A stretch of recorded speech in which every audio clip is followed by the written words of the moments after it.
الله من الشيطان الرجيم بسم الله الرحمن الرحيم إياك نعبد وإياك نستعين صدق اللہ العظیم۔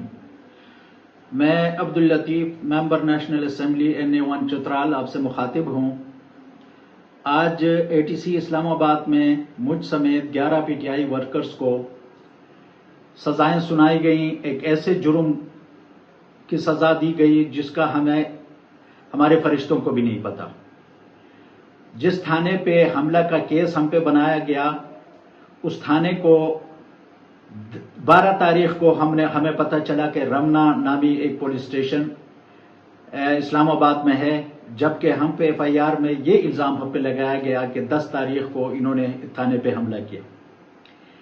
میں نے اپنی 52 سالہ زندگی میں کبھی بھی آئین اور قانون کو اپنے ہاتھ میں نہ لیا اور نہ آئندہ لوں گا، اور 28 سال سے عمران خان نے ہماری جو سیاسی تربیت کی اس میں سب سے اولین کام یہ تھا کہ ہم آئین اور قانون کی پاسداری کریں گے، اور یہی ہم کرتے آئے ہیں۔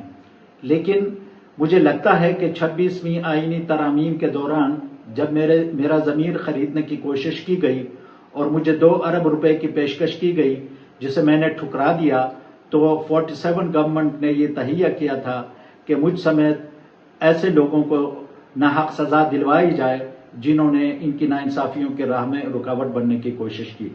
انشاءاللہ العزیز پاکستانی عدلیہ کو ہم اپروچ کریں گے اور انصاف ہمیں ملے گا۔ لیکن میں جج صاحب کو صرف یہ کہوں گا کہ یہ دنیا کی عدالتیں ہیں، تو اگر آپ انصاف نہیں دیتے اور آپ نے ناانصافی کی تو ایک رب کریم کی عدالت بھی ہے، اس میں ہم سب کو حاضر ہونا ہے، اور اس میں کوئی حکومت، کوئی پولیس آپ کو نہیں بچا سکے گی، اور اللہ کے سامنے ہر ایک کو اپنے اعمال کا جواب دینا ہوگا۔